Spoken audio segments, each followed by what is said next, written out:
Hello दोस्तों आज मैं आपको ज्योग्राफी का प्री बोर्ड पेपर करवाने वाला हूँ। ऐसा ही पेपर आपका सेम एग्ज़ाम में आने वाला है, तो वीडियो को एंड तक देखिए। और ये पेपर आपका 2022-23 में है, जो कि आपका 24 दिसंबर को जो आपका पेपर है उसमें ये आएगा। तो सेम ऐसा ही पैटर्न आपका आएगा। सबसे पहले हम देख लेते हैं कि जो हमारे पास इसमें टाइम होता है वो 3 घंटे का होता है, और अंक हमारे 70 नंबर का ये आपका पेपर होता है। और सामान्य निर्देश हम देखें तो इस प्रश्न पत्र में 4 खंड है। खंड क, ख, ग और घ, यानी कि 4 खंडों में ये विभाजित है। खंड ख में प्रश्न संख्या 1 से 17 तक वस्तुनिष्ठ प्रश्न, जो कि बहुविकल्पीय प्रश्न है, यानी कि जो आपके एक एक नंबर वाले प्रश्न हैं वो 1 से 17 तक होंगे, यानी कि 17 नंबर के तो आपके MCQs होंगे। फिर उसके बाद पर खंड ख में प्रश्न संख्या 18 से 23, यानी कि 6 प्रश्न ऐसे होंगे जो कि आपके 3 मार्क्स वाले होंगे, लघु उत्तरीय प्रश्न। इनका आंसर आपको 80 से 100 शब्दों तक देना होगा। और प्रश्न 18 और 19 में स्रोत आधारित प्रश्न होंगे, ये 6 नंबर के 2 होंगे, यानी कि आपको पैसेज दे रखा होगा, उसमें से फिर आपको आंसर छांटने होंगे। खंड ग में प्रश्न संख्या 24 से 28 तक दीर्घ उत्तरीय प्रश्न है। प्रत्येक का शायद 4 अंक है, प्रत्येक का 4 अंक है इनमें। और फिर आपका खंड ये शायद 5 नंबर वाले हैं। खंड 24 से 28 तक 5 मार्क्स वाले हैं।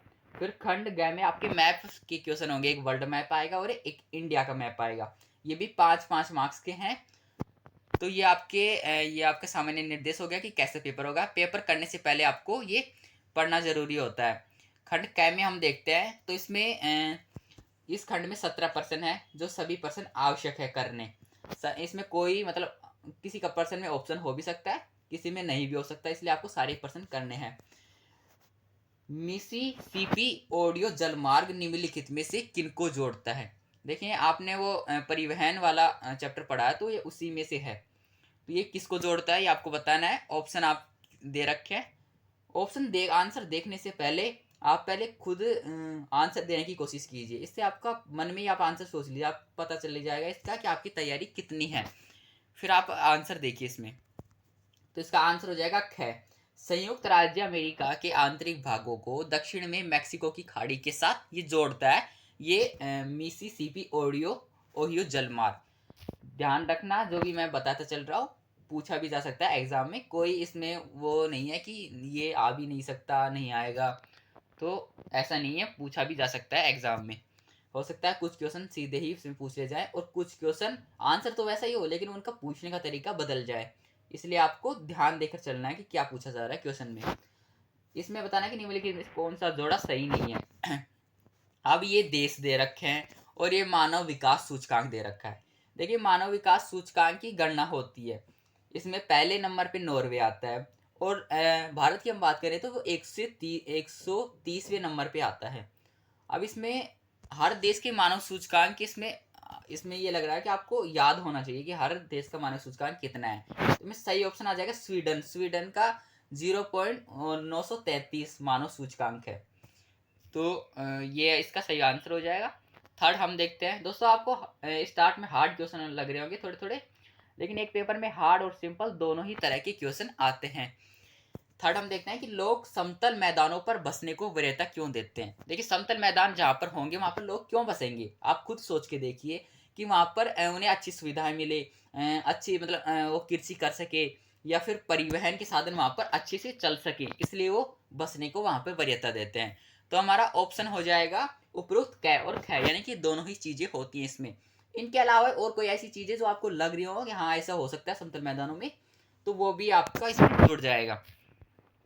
अब फोर्थ क्वेश्चन है, मानव भूगोल मानव समाजों और धरातल के बीच संबंधों का संश्लेषित अध्ययन है। संश्लेषित अध्ययन है। मानव भूगोल की ये परिभाषा किसकी है, यानी किसने दी थी। देखिए ये परिभाषा रेटजेल ने दी थी, इनका पूरा नाम है फ्रेडरिक रेटजेल।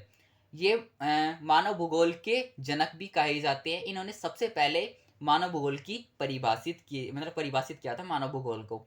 तो इनकी परिभाषा ये है कि इन्होंने कहा था मानव भूगोल मानव समाजों और धरातल के बीच जितनी भी क्रियाएं होती है उनका ही संबंध मानव भूगोल कहलाता है। तो ये आपको ध्यान रखना है, ये इन्होंने कहा था। हम फिफ्थ देखते हैं कि निम्नलिखित में से किसने संयुक्त अरब अमीरात के लिंग अनुपात को निम्न किया है। ध्यान से आप क्वेश्चन पढ़िए। संयुक्त अरब अमीरात के बारे में पूछा है। संयुक्त अरब अमीरात का नाम आपने सुना होगा, जिसे हम UAE भी कहते हैं। UAE, यूनाइटेड अरब अमीरात। तो इसमें लिंग अनुपात कम क्यों है? सीधी सी बात है, किसी भी देश का लिंग अनुपात क्यों होगा? क्योंकि वहां पर स्त्रियों की संख्या कम होगी, यानी कि वहां पर मतलब जो लड़कियां हैं वो कम जन्म लेती है। वहां पे लड़कों की अपेक्षा लड़कियां बहुत कम जन्म लेती है। तो संयुक्त अरब अमीरात का जो लिंग अनुपात है वो 468 है प्रति 1000 पुरुषों पर। तो देखिए कितना कम है। तो ये स्त्रियों की निम्न जन्म दर को दर्शाता है। और आपकी सुविधा के लिए सबसे ज्यादा लिंग अनुपात बताऊं तो वो लैटविया का है, 1187 महिलाएं प्रति 1000 पुरुषों पे। तो ज्यादा और कम का आपको याद रखना है, पूछा जा सकता है। सिक्स्थ हम देखते हैं कि निम्नलिखित में से कौन सा मार्ग पत्तन है। तो मार्ग पत्तन, इसमें मार्ग पत्तन का मतलब होता है, यहाँ पे पत्तन नहीं पूछा, मार्ग पत्तन पूछा। मार्ग पत्तन का मतलब है जहाँ से बहुत से मार्ग बना के, मतलब मार्ग बना के फिर पत्तन बनाया गया वहां पे। ये बिल्कुल मतलब समुद्र पे स्थित नहीं है, ये थोड़ा सा अंदर जाके स्थित है जहाँ पे मार्ग भी बनाए गए हैं। अब देखिए समुद्र पे जो पत्तन होते हैं वहां पे मार्ग नहीं बनते, वो वहां से बिल्कुल नावें होती है साइड में, और उन्हीं पे मतलब सीधे वहां से ट्रांसपोर्ट हो जाता है। लेकिन मार्ग पत्तन में पहले हमें वैसे वैसे परिवहन के साधन चाहिए ले जाने के लिए। तो इसमें मार्ग पत्तन के बारे में पूछा तो वो आदन हो जाएगा। वैसे आपने कोची देखा है, वो पास में समुद्र के किनारे है। विशाखापट्टनम ये भी समुद्र के किनारे है। त्रिपोली ये भी है, लेकिन अदन इसमें सही इस आपका ऑप्शन हो जाएगा। सेवंथ हम देखते हैं कि निम्नलिखित में से कौन सी विशेषता पारादीप पत्तन की है। तो पारादीप पत्तन एक पोताश्रय सबसे गहरा, जो कि भारी पोतों के निपटान के लिए सर्वाधिक अनुकूल है। तो ये आपका सही आंसर हो जाएगा। एट्थ हम देखते हैं कि निम्नलिखित में से किसका मिलान गलत है। तो किसका मिलान गलत है ये आपको बताना है। उड़ीसा बालाघाट, कर्नाटक बल्लारी, तेलंगाना तेलंगाना में करीमनगर, और आंध्र प्रदेश में कुरनूल। तो पहला ही आपका गलत हो जाएगा, क्योंकि ये बालाघाट ये मध्य प्रदेश में है, बालाघाट। और इसमें मैग्नीज का ये माना जाता है, हमारे मतलब यहाँ पे मैग्नीज बहुत ज़्यादा पाया जाता है, मैग्नीज का उत्पादन ज़्यादा होता है, इसलिए बालाघाट मध्य प्रदेश में होगा। और उड़ीसा इसमें गलत दे रखा है, इसलिए ये वाला मिलान गलत हो जाएगा, और आपका आंसर भी यही हो जाएगा। क्वेश्चन को ध्यान से पढ़ा किया कि इसमें गलत पूछा है या सही पूछा है। कई बार होता है कन्फ्यूजन कि गलत की जगह आप सही बता देते हैं। अब हम देखते हैं नाइन की निम्नलिखित में से कौन सी विशेषता तांबे की नहीं है। तो तांबे की ये बताना कि विशेषता नहीं है। तो पहले ये देख लीजिए इसमें विशेषताएं कौन कौन सी बता रखी है। तांबा बिजली की मोटर, ट्रांसफॉर्म तथा जनरेटर आदि बनाने के काम आता है, तो ये सही है। तांबा भाई इसी के काम आता है, बिजली के ज़्यादा यूज होता है बिजली में। विद्युत उद्योग के लिए तांबा एक अपरिहार्य धातु, ये भी सही हो जाएगा। यह एक मिश्रातु योग्य धातु है, तो ये भी आपका सही हो जाएगा। लेकिन जो आभूषणों के साथ उनको नरम करके करने के लिए स्वर्ण के साथ मिलाया जाता है, ये गलत हो जाएगा। इसे सोने के साथ नहीं मिलाया जाता, इसके आभूषण बनते हैं तो वो ये मतलब अकेले ही बनते हैं, इसके किसी के साथ मिलाकर नहीं बनते। स्वच्छ भारत मिशन का निम्नलिखित में से क्या उद्देश्य है। तो स्वच्छ भारत मिशन का क्या उद्देश्य है, साफ सफाई का ही है। तो इसमें तीनों चीजें ही आ जाएंगी। तीनों चीजें में बता रहा है कि घरों में साफ सफाई, घरों में साफ ईंधन के तौर पर एलपीजी को सुलभ करना, प्रत्येक घर में पीने लायक जल की व्यवस्था करना, या और अपरंपरागत ईंधन के स्रोत पवन तथा सौर ऊर्जा को बढ़ावा देना। तो ये तीनों ही इसके आंसर हो जाएंगे, आपका उपयुक्त सभी आ जाएगा। निम्नलिखित में से कौन से परिवहन नगर हैं। तो परिवहन नगर कौन से हैं, कांडला, कोची, विशाखापट्टनम, यहाँ पर बहुत ज़्यादा परिवहन होता है। कभी कभी पूछ भी लिया जाता है औद्योगिक नगर कौन से हैं, तो जमशेदपुर, भिलाई, तो ये उद्योग नगर है, औद्योगिक नगर है। लेकिन यहाँ पे परिवहन नगर पूछा तो आपको आपका कई आंसर सही हो जाएगा। 12 देखिए, ये आपका कथन, और दो कथन इसमें दे रखे हैं, आपको बताना है इसमें से कौन सा कथन सही है कौन सा गलत है। निम्नलिखित कथनों को पढ़िए और दिए गए विकल्पों में से सही विकल्प का चयन कीजिए। तो कथन एक है, भारत के अंतर्राष्ट्रीय व्यापार में कृषि और समवर्गीय उत्पादों का हिस्सा घटा है। तो पहला सही हो जाएगा। इसमें पेट्रोलियम तथा अपरिष्कृत उत्पादों एवं अन्य वस्तुओं में वृद्धि हुई है। अब देखिए कहना क्या चाह रहा है। पहला ही कह रहा है कि पहले हमारे जो कृषि उत्पाद थे वो बहुत ज़्यादा मंगाए जाते थे दूसरे देश से, लेकिन अब ऐसा नहीं है। अब भारत में भी बहुत ज़्यादा कृषि का प्रोडक्शन होना, एक समय था जब 1960 के दशक में हम बहुत ज़्यादा खाद्यान्नों पर निर्भर थे दूसरे देशों पे, लेकिन अब हरित क्रांति के बाद हमारे देश में भी बहुत से ऐसे राज्य जहाँ पर फसलों का उत्पादन बहुत ज़्यादा होता है। अब उनकी जगह किसने ले ली? अब हम ज़्यादा पेट्रोलियम का आयात करते हैं, अपरिष्कृत उत्पादों का आयात करते हैं, और भी जो अन्य वस्तु है उनकी जगह उन्होंने ले ली। तो ये दोनों ही सही हो जाएंगे आपकी, और सही व्याख्या भी ये करता है। अब एक अभिकथन और कारण वाला हो गया। आपको बताना है अभिकथन सही है, कारण भी सही है, फिर ये बताता है व्याख्या करता है या नहीं करता है। तो ये देखते हम कि चलवासी पशुचारण एक जीवन निर्वाह कृषि व्यवसाय रहा है। तो ये एक सही है। चलवासी पशुचारण भाई क्यों करते थे पहले? क्यों पशुओं को एक जगह से दूसरी जगह ले जाते थे? उन जीवन निर्वाह के लिए ले जाते थे, वो पशुओं पर निर्भर थे पहले, इसलिए ये सही हो जाएगा पहला। और दूसरा कि इसमें पशुधारक अपने भोजन, वस्त्र, शरण, औजार एवं यातायात के लिए पशुओं पर ही निर्भर रहता था, तो ये भी सही हो जाएगा, और ये सही व्याख्या इसकी करता भी है। 14 हम देखते हैं। 14 हम देखते हैं कि 14 में अभिकथन क्या दे रखा है कि परिवहन व्यक्तियों और वस्तुओं को एक स्थान से दूसरे स्थान तक वहन करने की सेवा या सुविधा को कहते हैं। हाँ बिल्कुल सही है। जो परिवहन के साधन है वो क्या करते हैं? या तो व्यक्ति हो या कोई सामान हो, उसको एक स्थान से दूसरे स्थान पर ले जाते हैं। दूसरा कथन क्या दे रखा है कि इसमें मनुष्य, पशुओं तथा विभिन्न प्रकार की गाड़ियों का प्रयोग किया जाता है। ऐसा गमन स्थल जल एवं वायु में होता है। हाँ, ये दूसरा भी कथन सही हो जाएगा। आपको पढ़ते ही पता चल जाता है कि कथन सही है या गलत है, तो ये दोनों ही सही हो जाएंगे, और ये व्याख्या भी इसकी करता है। अब आपका केस आधारित प्रश्न दे रखा है, यानी कि गद्यांश। तो देखिए ऐसे प्रश्न उनके लिए होते हैं जो कि बिल्कुल भी किताबें नहीं पढ़ते और मतलब पास होना चाहते हैं, तो ये उन्हीं के लिए हैं। पास होने के लायक अपने आप मार्क्स इसमें मिल जाते हैं, लेकिन आपको टॉप करना है, पास नहीं हो रहा तो अच्छे से पढ़ना पड़ेगा। तो इसको आप पढ़ लेना। हम क्वेश्चन पे आते हैं। देखिए 3 क्वेश्चन पूछ रखे 3 मार्क्स के, सारे क्वेश्चन आपको पैसेज में मिल जाएंगे, मैं बता भी दूंगा कहाँ कहाँ इसके आंसर है।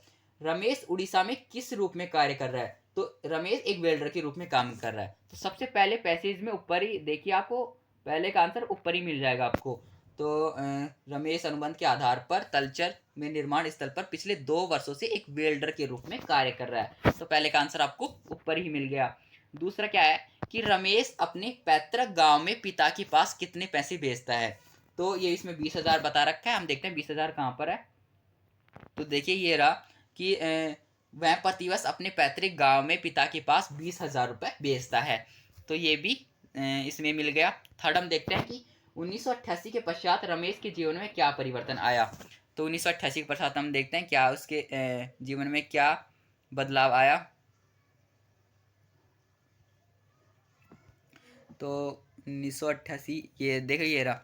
उसने 1988 में लुधियाना की एक ऊन फैक्ट्री में ₹20 प्रतिदिन की मजदूरी पर 6 माह तक काम किया। तो ये थर्ड का भी इसका आंसर मिल गया। तो सारे पैसेज के अंदर आंसर मिल जाएंगे, बस थोड़ा सा बस आपको पैसेज देखना ही है, इसमें कोई दिमाग लगाने की ज़रूरत भी नहीं है। इसमें अब हमारा खंड ख शुरू होता है। देखिए 17 तक जो आपके क्वेश्चन थे वो सारे कंप्लीट हो चुके हैं। जो पहला खंड क है आपका वो कंप्लीट हो चुका है। खंड ख भी हम इसी वीडियो में कर लेते हैं। फिर खंड ग और जो आपका घ और ग बच जाएगा, इनको हम सेकंड पार्ट में कवर कर लेंगे। खंड ख में भी आपको ऐसे ही दे रखा है। देखिए क्या दे रखा है, धारावी एशिया की विशालतम गंदी बस्ती। आपको कमेंट में बताना है धारावी बस्ती कहाँ है। ऑप्शन आपको दे देता हूँ, कर्नाटक, तेलंगाना, महाराष्ट्र और पश्चिम बंगाल। इनमें से आपको बताना है कहाँ पर है धारावी बस्ती। और वैसे भी आपको ये पढ़ेंगे तो आपको इसमें मिल ही जाएगा, पता लग ही जाएगा कहाँ पर है धारावी बस्ती। तो इसी के आधार पर क्वेश्चन पूछे गए हैं कि धारावी की मुख्य सड़क की विशेषता का वर्णन कीजिए। तो धारावी में केवल एक मुख्य सड़क गुजरती है, इसे 9 फुट रोड के नाम से जाना जाता है, जो अपनी चौड़ाई में घटकर आधे से कम रह गई है। देखिए धारावी बस्ती इतनी बड़ी बस्ती है, इतनी गंदी बस्ती है, इसके बीच से केवल एक ही सड़क गुजरती है और कोई सड़क नहीं है, और उस सड़क पे भी इतनी जगह नहीं है कि आमने सामने 2 गाड़ियां नहीं निकल सकती। तो इतनी छोटी सी वहाँ पे सड़क है।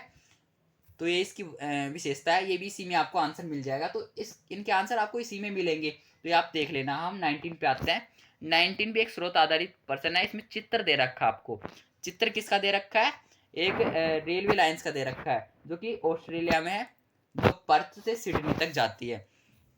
तो ये आपको दे रखा है, जूम करके दिखा देता हूँ मैं। यहाँ पे देखा होगा आपने पर्थ लिखा हुआ है, पर्थ। पर्थ से यहाँ पे सिडनी तक ये रेलवे लाइन्स जाती है, पर्थ से सिडनी तक इसे कहा जाता है। वैसे यहाँ पे ये मेलबर्न तक जा रही है, लेकिन इसे सिडनी तक ही माना जाता है। आप ज्योग्राफी बुक में देखेंगे तो भी वहाँ पे पर्थ से सिडनी तक जा रहा है।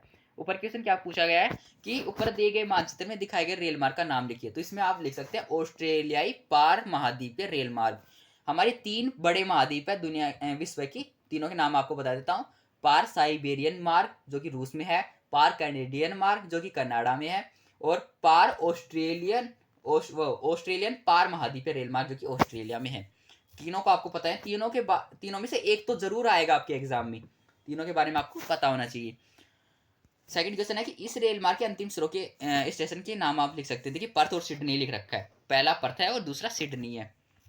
तीसरा, स्पेन खाड़ी के तट पर स्थित पतनों के नाम लिखिए जिनसे होकर ये रेल मार्ग गुजरता है। तो 2 पतन यहाँ पे दे रखे हैं, देखिए ये खाड़ी है, यहाँ पर 2 पतन दे रखे हैं, एक तो ये पोर्ट अगस्ता और एक पोर्ट पिरी। तो ये 2 पतन है, आपको ध्यान, इनके नाम आपको नीचे दिख जाएंगे, पोर्ट अगस्ता और पोर्ट पिरी। 20 क्वेश्चन हम देखते हैं कि जनसंख्या वितरण से क्या अभिप्राय है। विश्व में जनसंख्या वितरण के प्रारूप की मुख्य विशेषताओं का उल्लेख कीजिए। तो जनसंख्या वितरण का मतलब क्या होता है कि जनसंख्या का फैलाव, कितना फैलाव है विभिन्न विभिन्न हिस्सों में। तो आप बता सकते हैं कि जनसंख्या वितरण से पता लगता है कि भूपृष्ठ पर लोग किस प्रकार से वितरित है, यानी कि कैसे वितरित है, कहाँ पर कितने लोग हैं, कहाँ पर कितने हैं। ये जनसंख्या घनत्व को भी प्रदर्शित करता है। विशेषता इसमें देखते हैं, 3-4 आपको विशेषताएं बता देनी है, 3 नंबर का है तो 3-4 विशेषताएं आपको बतानी है। मुख्य रूप से विश्व की जनसंख्या का 90% इसके 10% स्थल भाग में निवास करता है। अब ये कहने का मतलब क्या है, हमारा विश्व का मानचित्र आप देखिए, उसमें एशिया के देशों पर आप आइए, तो एशिया के देशों में इतनी ज्यादा जनसंख्या है जो कि पूरे विश्व को मिला के भी मतलब आप ये मान लीजिए कि भारत चाइना और इंडोनेशिया, इन तीनों की अगर जनसंख्या मिला दी जाए तो विश्व की आधी जनसंख्या हो जाती है, यानी कि 50% जनसंख्या तो इन तीनों देशों की हो जाती है। और विश्व में 195 देश हैं, तो उन सब में से केवल 3 देशों में 50% जनसंख्या निवास करती है। तो इसका कहने का मतलब यह है कि 90% जनसंख्या तो केवल 10% स्थल भाग पर ही रहती है। दूसरा है कि विश्व के 10 सर्वाधिक आबाद देशों में विश्व की लगभग 60% जनसंख्या निवास करती है। इन देशों में 6 देशों इन 10 देशों में से 6 देश एशिया की है, जिनमें चीन हो गया, भारत हो गया, इंडोनेशिया हो गया, पाकिस्तान हो गया, बांग्लादेश हो गया, जापान हो गया। देखिए क्रम वाइज लगे हुए हैं, सबसे ज्यादा जनसंख्या चीन की है, फिर भारत की है, फिर इंडोनेशिया की है, फिर पाकिस्तान की है, फिर बांग्लादेश और फिर जापान की है। तो इन 6 देशों में ही लगभग 60% आबादी रहती है। मैंने 3 देशों के बारे में बताया था, तो इन 3 देशों के में ही 50% आबादी रहती है। अब थर्ड हम देख लेते हैं, थर्ड इसका पॉइंट क्या हो जाएगा कि विश्व की जनसंख्या असमान रूप से वितरित है, यानी कि असमान रूप से वितरित है, कहीं पर ज्यादा है, कहीं पर कम है। राजस्थान में कम है, यूपी में ज्यादा है, सिक्किम में कम है, इधर फिर केरल में ज्यादा है। तो ऐसे अलग अलग रूप से वितरित है। एशिया की जनसंख्या के विषय में जॉर्ज बी क्रेसी का कथन है कि एशिया में बहुत अधिक स्थानों पर कम लोग और कम स्थानों पर बहुत अधिक लोग रहते हैं। यह कथन विश्व की जनसंख्या वितरण पर लागू होता है। देखिए कोई छोटे से स्थान है, जैसे मान लीजिए दिल्ली, कितना क्षेत्रफल में कितना छोटा है लेकिन जनसंख्या ज्यादा है। दूसरा स्थान आप ले लीजिए, दूसरा जैसलमेर लीजिए, जो कि एक राजस्थान का जिला है। वो क्षेत्रफल में तो बहुत बड़ा है, सबसे बड़ा वो है जिला राजस्थान का, क्षेत्रफल में बड़ा है लेकिन जनसंख्या बहुत कम है। तो ऐसा ही होता है, ऐसे वो एग्जाम्पल आपको देखने मिल जाएंगे जहाँ पर कम क्षेत्रफल में ज्यादा जनसंख्या रहती है और ज्यादा क्षेत्रफल में कम जनसंख्या रहती है। अथवा में आपको दे रखा है क्वेश्चन कि आयु लिंग में असंतुलन क्या होता है, विस्तारित होती जनसंख्या को पिरामिड द्वारा दर्शाइए। असंतुलन का मतलब है कि यहाँ पर कहीं पर पुरुष ज्यादा पाए जाते हैं, कहीं पर स्त्रियां ज्यादा पाई जाती है, कहीं पर मृत्यु दर ज्यादा है, कहीं पर जन्म दर ज्यादा है, मतलब कहीं पे जन्म दर ज्यादा है और कहीं पे मृत्यु दर ज्यादा है। तो ऐसा होता है, तो इसे आयु लिंग में असंतुलन कहा जाता है। तो इसमें पहला पॉइंट हम देख लेते हैं कि आयु लिंग में असंतुलन, जनसंख्या की आयु लिंग संरचना का अभिप्राय विभिन्न आयु वर्गों में स्त्री और पुरुष की संख्या से। जनसंख्या पिरामिड का प्रयोग जनसंख्या की आयु लिंग संरचना को दर्शाने के लिए किया जाता है। विस्तारित होती जनसंख्या को नीचे पिरामिड द्वारा दर्शाया गया। तो ये आपको चित्र बना के भी दर्शाना है। ये नाइजीरिया का चित्र है, नाइजीरिया अफ्रीका का देश है, आपको पता है। तो इसमें ये पिरामिड का जैसा बताया रखा है, ये पुरुषों की संख्या है और ये स्त्रियों की संख्या है। तो ऐसा आपको चित्र बना के दिखा देना है, ऐसे चित्र आपको बनाने चाहिए, मार्क्स अच्छे मिल जाते हैं। तो ये आपका 20 क्वेश्चन कंप्लीट हो रहा है। 21 देखते हैं कि बड़े पैमाने के उद्योगों की विशेषताएं बताइए। जो बड़े उद्योग होते हैं तो इनकी क्या विशेषताएं होती है? बहुत ज़्यादा उत्पादन होगा, बड़ी बड़ी मशीनों का प्रयोग होगा और ज़्यादा कमाई होगी, ज़्यादा धन की आवश्यकता पड़ती है इसमें, और बड़े बड़े देशों से फिर ये व्यापार भी करते हैं। तो ऐसे बड़े पैमाने के उद्योग के बारे में आप बता सकते हैं। तो 4.5 पॉइंट लिखे हुए इसमें, वैसे 3 मार्क्स का है। इसमें कच्चा माल स्थानीय देश के अन्य भागों एवं विदेशों से भी मंगाया और प्रयोग किया जाता है। बड़ी बड़ी मशीनों तथा अपार ऊर्जा की आवश्यकता होती है और विशिष्टीकृत श्रमिक कार्य करते हैं। मैंने अभी बताया वही चीज इसमें बता रखी है। उन्नत प्रौद्योगिकी के कारण बड़े उद्योग कम लोगों को रोजगार प्रदान करते हैं, धन की आवश्यकता अधिक होती है। पहले यह उद्योग ग्रेट ब्रिटेन, संयुक्त राज्य अमेरिका के पूर्वी भाग तथा यूरोप में लगाए गए थे, परंतु वर्तमान में इसका विस्तार विश्व के सभी भागों में हो गया है। अब ऐसे उद्योग भारत में भी लगने लग गए हैं। पहले ये बड़े बड़े जो विकसित देश थे उन्हीं में ये उद्योग थे।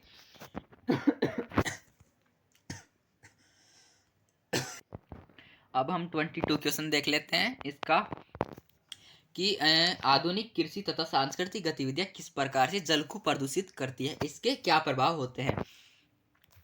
तो जो आधुनिक कृषि तथा सांस्कृतिक गतिविधियां है वो किस प्रकार जल को प्रदूषित करती है, इसके क्या प्रभाव होते हैं, ये आपको बताना है। एक तो कृषि के बारे में पूछा गया है और एक सांस्कृतिक गतिविधियों के बारे में पूछा गया है। तो कृषि कैसे प्रदूषित करती है? कृषि का जो वेस्ट निकलता है वो भी जल में बहाया जाता है। इससे क्या होता है, जल की गुणवत्ता कम होती है और जल का पानी मतलब नदी का पानी प्रदूषित हो जाता है। इससे बहुत सी बीमारियां होती है। दूसरा सांस्कृतिक गतिविधियों का मतलब है कि हमारे यहाँ पे परंपरा है कि जो इंसान मर जाता है उसकी अस्थियां भी गंगा नदी में बहाई जाती है। तो ये भी एक तरीके से जल को प्रदूषित करता है। और डेथ बॉडी है वो भी बहा दी जाती है। और यहाँ पे हमारे जो हवन की सामग्री है वो भी जल में डाल दी जाती है, ये आपने पढ़ा होगा। और हमारे यहाँ पे मेले भरते हैं, विभिन्न प्रोग्राम होते हैं, तो वो भी सारे मतलब जो उनका वेस्ट बचता है वो भी नदियों में बहा दिया जाता है। तो ये पॉइंट इसमें दे रखा है। और सबसे ज़्यादा जो इसके उदाहरण है वो बनारस और इलाहाबाद में। देखिए बनारस और इलाहाबाद ये ऐसे शहर है जो कि गंगा नदी के तट पर बसे हुए हैं, यानी कि गंगा नदी के पास में बसे हुए हैं। तो इनमें सबसे ज़्यादा ये वेस्ट निकालते हैं वो भी इसी में जल में जाता है। और इससे क्या क्या बीमारी होती है? इससे दस्त हो सकते हैं और आंतों में कृमि, यानी कि कृमि का मतलब होता है आंतों में कीड़े पड़ सकते हैं। गंदे पानी से, देखिए गंदे पानी से पीने से क्या होगा, हमें बहुत से नुकसान होंगे, हमें बहुत सी बीमारियां होंगी और कीड़े भी पड़ जाएंगे आंतों में। हेपेटाइटिस जैसी बीमारियां भी हो सकती है और हैजा जैसी बीमारियां भी उत्पन्न हो सकती है। विश्व स्वास्थ्य संगठन की रिपोर्ट के अनुसार भारत में लगभग 1/4 संचार रोग जल जनित है। लगभग देखिए 25% जो जनसंख्या है वो जल से ही बीमार होती है, यानी वो अस्वच्छ जल पी लेती है तो इससे वो बीमार हो जाती है। तो ये सब इसके 4-5 पॉइंट आप लिख देना। देखिए फर्स्ट पार्ट हमारा यहीं पे खत्म होता है। सेकंड पार्ट में बस हमारे 8 क्वेश्चन और बचे हुए हैं। 30 तक आपके क्वेश्चन है। सेकंड पार्ट में उनको हम कवर कर लेंगे। तो मिलते हैं नेक्स्ट वीडियो में, तब तक के लिए बाय, जय हिंद।